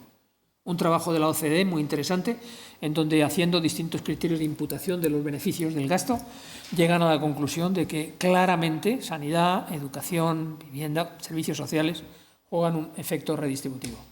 Y para terminar, y esto sí, ahora sí es terminación, un recordatorio: las políticas de austeridad tienen incidencia sin duda sobre la desigualdad y la pobreza, a través de una vía directa, porque implica recorte de prestaciones y de servicios básicos, que hay toda una polémica en la que desde luego no voy a entrar, pero a lo mejor estaban justificados determinados recortes si tuviéramos buenos mecanismos de evaluación del gasto y garantizásemos la calidad del gasto. Pero como se suele recortar sin criterio, pues al final perjudicamos a muchos ciudadanos y además reforzamos el efecto regresivo, ¿no? Luego además hay una vía indirecta, que es la caída del empleo, también en el sector público, por cierto, ¿no? Por lo tanto, una conclusión es que la austeridad desde luego no es neutral en términos distributivos, sin ninguna duda, ¿no? ¿Y cuáles son las consecuencias? Me gustaría ofrecer consecuencias más positivas, pero esto es lo que me sale, ¿no? 1. Dificultades crecientes para garantizar prestaciones básicas, pensiones mínimas, que ha pasado con todas las expectativas que teníamos. Hay gente aquí que sabe de esto mucho más que yo. La protección a los desempleados. ¿Qué pasa cuando se acaban las prestaciones últimas después de haber recibido? La sanidad, la educación, la dependencia. ¿Qué significa, ¿no? Por ejemplo, el tema de los enfermos crónicos en sanidad, los costes en la educación, la dependencia, ¿eh? Parece que estamos viviendo una época de crecimiento de la desigualdad y la pobreza, que va a ir a más como consecuencia de los recortes, y da la impresión de que, como decía al principio, la recuperación económica pues no va a poder recortar sensiblemente los problemas a los que me estoy refiriendo ahora, ¿no? Y eso significa, desde luego, si hablábamos de crisis del estado del bienestar, ese es otro tema del que van a tratar las jornadas, supongo, del Congreso. Pues a la crisis del estado del bienestar se suma la crisis económica y la crisis nueva inducida por los recortes, etcétera, ¿no? Y eso es muy serio, ¿no? Porque nos estamos jugando también. Me gusta hablar de pacto de ciudadanía. El pacto de ciudadanía significa que estamos de acuerdo en que pagamos algunos impuestos. Yo soy defensor del impuesto sobre la renta. En un momento esto está de modé. Nadie habla del impuesto sobre la renta en plan de defensa. Yo defiendo el impuesto sobre la renta, porque el impuesto sobre la renta es lo que define más a la sociedad europea, porque ahí la gente se retrata y sabe perfectamente lo que está pagando y lo que está contribuyendo para financiar los gastos públicos. Una manera de financiar la cohesión, es el precio de la cohesión. Si nos cargamos el impuesto sobre la renta, lo cambiamos por otros, hacemos todo más opaco, la gente no lo sabrá, seguirá sin querer pagar impuestos. Además, no ayudamos nada a que la gente sepa para qué se pagan los impuestos. Y entonces las perspectivas no pueden ser más sombrías. Bueno, Muchas gracias por la atención. Gracias, Jesús.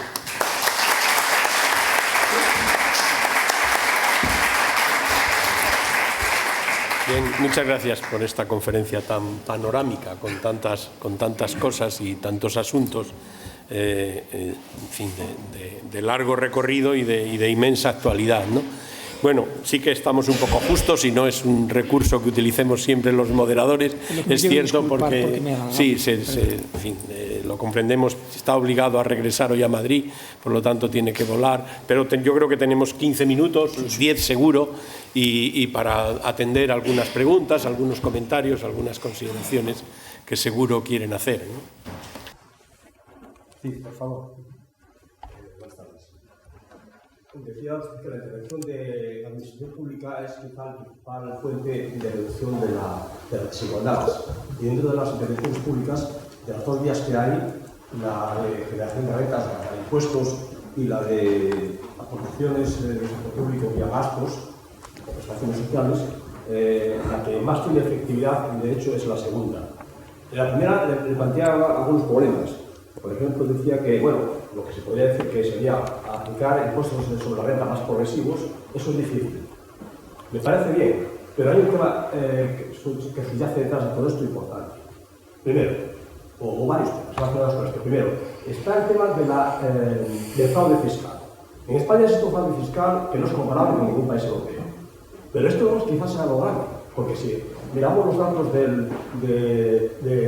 esta semana también fue, o la pasada no recuerdo, que el Sindicato de Hacienda dijo que había disminuido la recaudación por fraude fiscal este año respecto a años anteriores. Es decir, tenemos mucho fraude fiscal, pero tenemos muy pocos medios para la inspección fiscal. Menos de la media, pues, o aproximadamente a la media. No es entendible cómo no se crean más medios. Se contratan más profesionales, se reduce el paro, se genera renta positiva, porque un inspector siempre va a generar más renta de lo que cuesta, y encima generas una redistribución positiva. Luego, es inexplicable. Desde mi punto de vista, es inexplicable. Luego, bien, no rentas más progresivas, pero vamos a ver, hagamos alguna comparación básica. El año pasado, en 2013, la tasa impositiva media del IBEX 35 fue del 4,7. ¿Cómo es posible que el 4,7 sea la tasa media impositiva de las mayores empresas del país? Cualquier empleado paga, bueno, el que no suele pagar el 10%, bueno, algunos pocos que ganan muy poco, la mayoría estamos por encima del 20%. A mí, es que eso no es progresividad, es que eso es, bueno, no sé lo que no entiendo. Otro tema, que además usted también lo dijo, lo insinuaba, opacidad. Vamos a ver, yo soy partidario, y no creo que sea una locura, aunque yo nunca lo he oído decir a nadie aquí, en este país, de que el impuesto sobre la renta fuese transparente y todo el mundo pudiese acceder. Tengo dos argumentos, por lo menos. Primero, el impuesto sobre la renta es un uso público de mucha trascendencia. Por lo tanto, esto es claro, porque no va a tener que saberlo. De la misma manera que yo, como ciudadano, tengo derecho a saber la empresa tal, lo que gana y lo que tiene y lo que sé, puedo ir al registro mercantil y puedo ver sus estados contables y tengo la información básica sobre esa empresa. No se me puede negar. ¿Por qué no puedo saber lo que paga Fulanito sobre la renta? Entre otras cosas, para sacar las vergüenzas en un momento dado. Además, esto no es nuevo. O sea, no sería una novedad, porque hay algunos países que ya existen. Por ejemplo, Suecia existe. Un sueco cualquiera puede consultar lo que gana cualquier sueco. Lo que gana, no, lo que declara en su nacional. Entonces, a mí me parecería interesante que esto ocurriese para disminuir la opacidad fiscal y para que yo sepa, oye, mira, esa sinvergüenza, entre comillas, resulta que, mira cómo vive y sin embargo no paga nada de Hacienda. O, bueno, no paga nada, sobre el cerrar, un poco. No me parece lógico. Estas tres cosas yo creo que, sin exagerar nada la progresividad, podrían ser buenas medidas para mejorar. Sí, gracias. Sí. No, estaba diciendo a Jesús que si le parece, quizás si hay más comentarios o preguntas, hacemos una ronda porque daremos más oportunidades. Sí, por favor. Sí, me pareció entender usted que hablaba de Piketty y que no le parecía, no compartía las propuestas que le hace con respecto a su último libro. Quería saber si podía un poco desarrollar por qué usted no comparte esas propuestas. Bueno, yo, partiendo de que no he estudiado economía, sino que me ha enseñado don Gustavo Bueno a hacer filosofía palpable, yo haría tres preguntas, no sé si caben o no. Las digo. La primera cosa, los dogmas son los que más han obstaculizado el progreso. Y no podíamos salir de los dogmas del mercado de una puñetera vez, ¿no? Perdón. Segundo, no podíamos intentar desde la economía, porque el derecho es la que manda, ir al estado del bien vivir y no al estado del bienestar. No podíamos enseñar a un muchacho, por poner una comparación, que se puede divertir más, como hacíamos de pequeñitos nosotros, que con un iPhone o lo que sea. Esto, por ejemplo, es el lema político de un estado como es Ecuador, donde yo he vivido. Y tercero, un anecdótico, pero creo que es fundamental. ¿Cuál es la función del fútbol en la economía española? El Congreso tiene un tema amplio, pero no sé si cubre este, ¿no? Sí, ¿algún comentario, pregunta? Sí, por favor. No van a ser olvidadas, seguro. En este país no se habla nunca de responsabilidad social individual. Y pienso que podría ser un tema muy interesante. Todos hablamos de que tenemos nuestros derechos, pero ¿y nuestras responsabilidades y obligaciones para con la sociedad?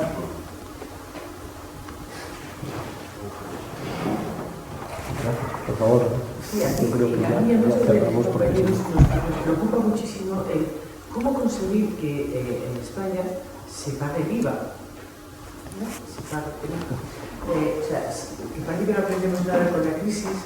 Es verdad que los tipos impositivos han aumentado, lo cual puede conducir a conductas todavía más refractarias de la vida, pero como indicabas en tu exposición, muchas veces no sabes cuál es la renta precisamente de muchos profesionales o de muchos pequeños negocios, porque no están cobrando el IVA, ¿no?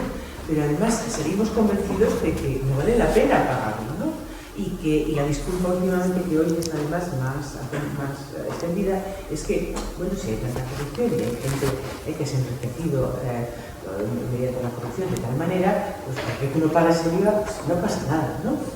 Y la verdad es que eso llama la atención porque dices, yo no sé cuál es la estimación de cuánta recaudación perdemos porque no se pague el IVA, ¿no? O sea, en economía sumergida, curiosamente, es un tipo de economía sumergida muy distinta, pero hablaban hace poco de Suecia, y pues cuando miras los datos comparados de la Unión Europea, pues sorprende, porque Suecia tiene un 17% de economía sumergida, de evasión, o sea, no es tan claro que todo el mundo sepa lo que gana, pero a lo mejor se sabe lo que ganan, pero no lo que no pagan la Hacienda, ¿no? Porque evidentemente es evasión fiscal que están clarísimos, ¿no?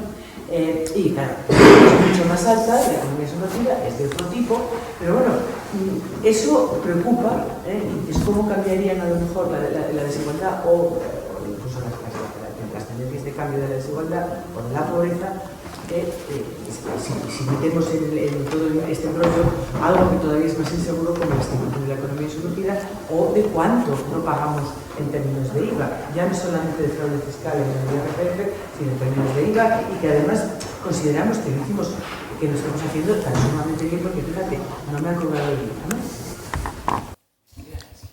Gracias, sí, yo creo que tenemos... Sí.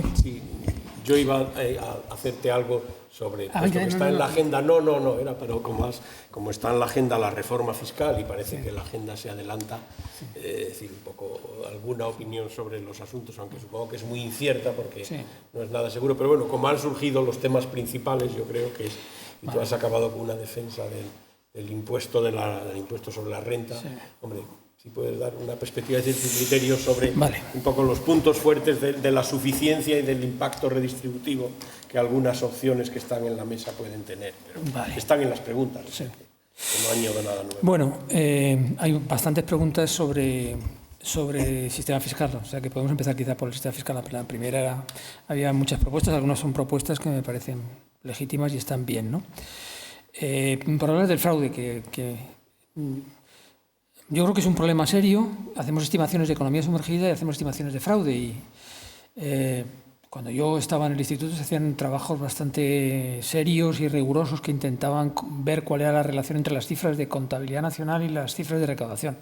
Y ahí nos salían unos porcentajes enormes. Pero eso no lo explica todo, es muy complicado. Yo creo que el fraude, que es un problema esencial, no debemos mitificarlo, ¿no? Porque si os dais cuenta, siempre que se plantea un cambio político, yo lo que vamos a hacer va a ser combatir el fraude y porque de eso va a dar... Mira, La experiencia nos dice que el fraude es un gran problema, pero que las cosas de Palacio van despacio seguramente, ¿no? Y que eso hay que interpretarlo más. No quiero decir que no haya que atacar el fraude, me parece que es tremendo y que además es injusto y que además implica redistribución en contra de los cumplidores. O sea que hay argumentos más que de sobra para exigirlo. Pero no pongamos tampoco muchísimas expectativas en el fraude, ¿no? En los modelos que intentan interpretar los comportamientos fraudulentos se habla de medios, es decir, probabilidad de ser detectado.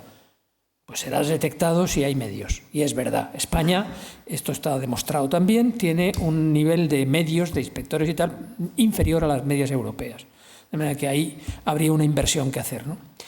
Habría que conectarlo también con los líos de nuestra descentralización autonómica y tal. Y ver, yo he propuesto en alguna ocasión, por ejemplo, que en el ámbito del impuesto sobre la renta estaría bien que el gobierno, aunque fuera el mismo recaudador, que se pusiera de acuerdo con las comunidades autónomas para que las comunidades autónomas hicieran la inspección precisamente de actividades económicas.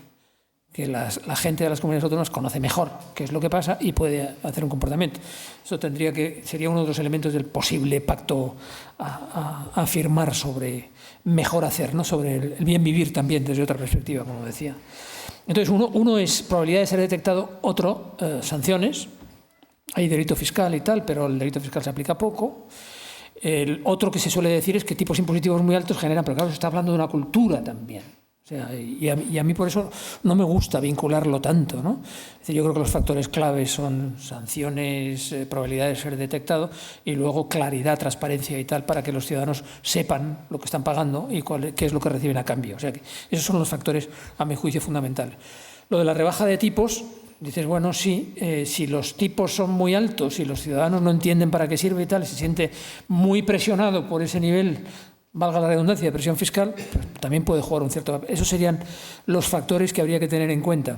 Pero, insisto, sobre todo, yo estoy muy de acuerdo con la idea de los medios para la agencia y de también aplicar el delito fiscal.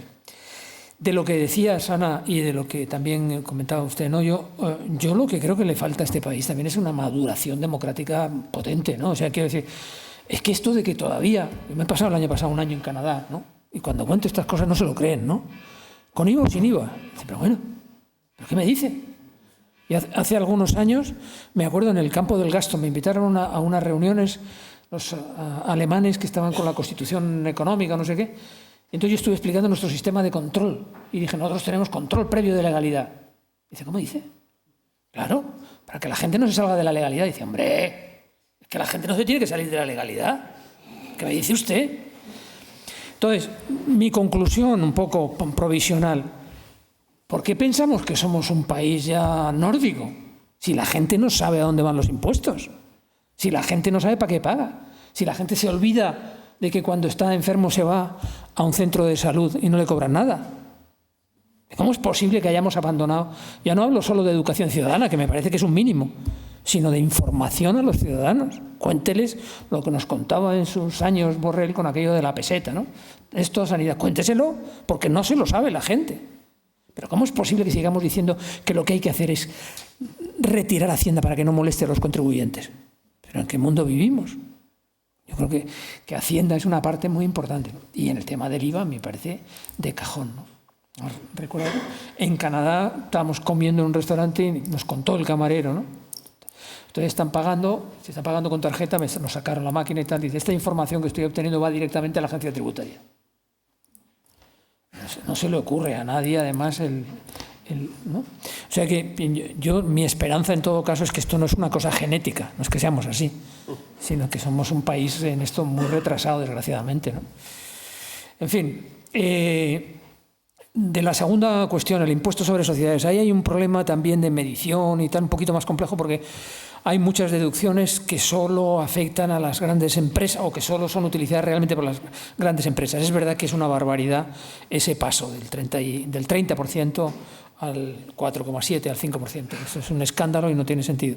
Pero que muchas veces eso tiene su explicación por también la época que hemos pasado, en donde tampoco ha habido muchos beneficios y que luego las deducciones están pensadas, por ejemplo, deducciones en parte para incorporar trabajadores o en parte también para realizar tareas de investigación y tal, que pueden justificar en cierta medida una cierta minoración del tipo medio efectivo. Pero bueno, en todo caso, ese es un tema para tratarlo con más. Y luego lo de la transparencia, estoy muy de acuerdo. Ahí hay un problema, ¿no? y es que también la sociedad tiene que decidir cómo y cuándo. El secreto bancario, por ejemplo, sigue existiendo en algunos países de América del Sur, aquí no. En Europa en general no existe el secreto bancario, casi. En algunos sitios sí, pero bueno. Entonces, eso tiene mucho que ver con el derecho a la intimidad y lo que los ciudadanos piensan. No, es verdad lo que tú dices, yo me gustaría conocer la declaración de Botín. No está nadie de la familia de Botín aquí, no. Entonces, pero hay mucha gente que no quiere que vean su declaración, en todo caso, ¿no? Entonces, quiero decirte que para conseguir más transparencia, que yo creo que es elemental en el sector público, hay que convencer a la gente que la transparencia es elemental, ¿no? Y esa es una tarea también que va vinculada a lo formativo y demás. Luego, respecto a la reforma fiscal, pues la orientación es, siguiendo las recomendaciones de nuestros socios, más imposición indirecta, reducción de cotizaciones sociales y más indirecta. Hombre, en el impuesto sobre la renta las propuestas a mí no me parece que estén mal, ¿no? Lo de la reforma de los sistemas de módulos y demás, quizás sea el momento también, que esto no lo habéis comentado, pero es así, ¿no? Esto es un elemento que clama al cielo, ¿no? También se ha quedado muy obsoleto. Entonces ahí sí puede haber cosas mejores. A mí el informe de los expertos no me desencantó tanto como pensaba y había cosas que no me parecieron mal, ¿no? No me gusta la solución esa de cambiar cotizaciones por IVA, ¿no? Porque cotización lo puedes entender como un impuesto al trabajo, que es como normalmente se defiende en algunos ámbitos, o como un salario diferido, ¿no? Y yo me apunto más a la idea de que estamos cobrando un salario diferido y además estamos introduciendo un elemento que a mí me parece clave para la cohesión social de un país. O sea, el sistema de reparto es un sistema mucho mejor en ese aspecto que el sistema de capitalización, porque estamos pagando a los mayores con los recursos nuestros. En fin, no puedo hablar más de la reforma fiscal por contestar las otras cosas. ¿Por qué no veo factible lo de Piketty? Pues me pasa un poco lo mismo, ¿no? O sea, yo defiendo la imposición sobre el patrimonio y me encuentro muy solo entre los economistas, ¿no? Es una cuestión de viabilidad. Las propuestas de Piketty son muy radicales, ¿no? De subir el tipo impositivo como existía también en el siglo XIX, hasta el 100% en el marginal. Yo creo que es poco viable, es poco, en algunos aspectos sí. Yo en ese sentido soy más componedor, diría, vamos a buscar fórmulas para que en el marco del impuesto sobre la renta o en el marco de un impuesto patrimonial hagamos pagar a los que tienen más dinero. Y en el futuro ya veremos, de momento contentémonos con eso, ¿no? Pero me parece que es un poco radical el planteamiento final de Piketty. Bueno, las preguntas, bueno, responsabilidad social individual. Yo estoy muy de acuerdo, me parece que es un tema importante, lo que pasa es que conviene diferenciar, o sea, eso va también con los programas de educación para la ciudadanía y de información a la ciudadanía. Usted es responsable de cosas y realmente tiene que... Pero el peligro, se argumenta a veces la responsabilidad individual desde posiciones muy contrarias a la intervención pública. No es que vaya a defender apasionadamente la intervención pública, pero parece que en muchos países, en los países de Europa, y este es un rasgo diferencial, en los países más serios de Europa, hay una cierta confianza en que el sector público puede hacer cosas. Entonces, los programas que defienden especialmente la responsabilidad individual son bastante contrarios a ceder competencias a otros, ¿no? Y detrás de eso hay toda una filosofía también, toda una visión filosófica diciendo esto, ¿no? Los españoles tenemos que ser justos y benéficos, que decían las Cortes de Cádiz, ¿no? Bien, de acuerdo, yo estoy de acuerdo con eso, pero ¿cómo? Oiga, ¿cómo, no? Es aquel que se cae por las rocas y tal, está muriendo y tal, y hay una mano que le coge y dice, hijo mío, agárrate, soy el Padre Celestial, no te preocupes, suéltate que abajo te recogeré. Y el tío está diciendo, hay alguien ahí. Y decía, no, el Padre Celestial soy yo. Y te dice, sí, pero hay alguien más, por favor. Pues un poco así, ¿no? O sea que en fin, yo creo que sí, que hay que apostar por eso, pero bien. Y luego, no sé si puedo contestar a esas preguntas, que son preguntas de mucha envergadura, ¿no? El estado del bien vivir, teníamos que hablar. Ecuador no es un país que yo he estado varias veces y a mí me gusta y me parece que va bien además estos últimos años, pero no se diferencia tanto de otros países, ¿no? No sé, es más una proclama lo del bien vivir respecto al bienestar, ¿no? Si somos capaces, ¿no? Sí. Bueno, pues nada, yo reconozco mi ignorancia, de manera que no tengo nada que decir al... Por $2 Ya. comida de obrero. Ya, eso. No es fácil mantener eso mucho tiempo. Es decir, de nuevo, insisto en lo que decía al principio, vivimos en una sociedad muy global en donde la gente se va traspasando fronteras, las empresas también se mueven, en fin. Está bien, como propuesta no me parece mal, ¿no? Y luego el papel del fútbol en la economía española, hay expertos, hay gente que se dedica a esto, ¿eh? Hay un profesor de la universidad, Javier Suárez Pandillo, que ha trabajado y ha publicado cosas sobre las cuestiones del fútbol y de manera que sí, o sea que no está mal, ¿no? Es una cosa tremenda, así como negocio marginal y tal, tremendo, pero... Y luego otra cosa, no sé cuál. Los dogmas, obstáculos del progreso, de las leyes del mercado. Pues desgraciadamente me pasa un poco lo mismo que la responsabilidad social individual. Me gustaría que hubiera otras, pero el mercado se ha mostrado como un mecanismo de asignación de recursos que ha funcionado. Y desgraciadamente las experiencias alternativas no han funcionado. Sí, es posible que se puedan abrir en el futuro. Y en ese sentido, de nuevo, en la búsqueda de soluciones así de medio camino y de compromiso, yo apuesto por un mercado controlado adecuadamente, por el sector público. Y un sector público también controlado por la transparencia y el apoyo de los ciudadanos. Al menos a corto plazo. Ojalá que en el futuro hubiera otro paradigma, ¿no?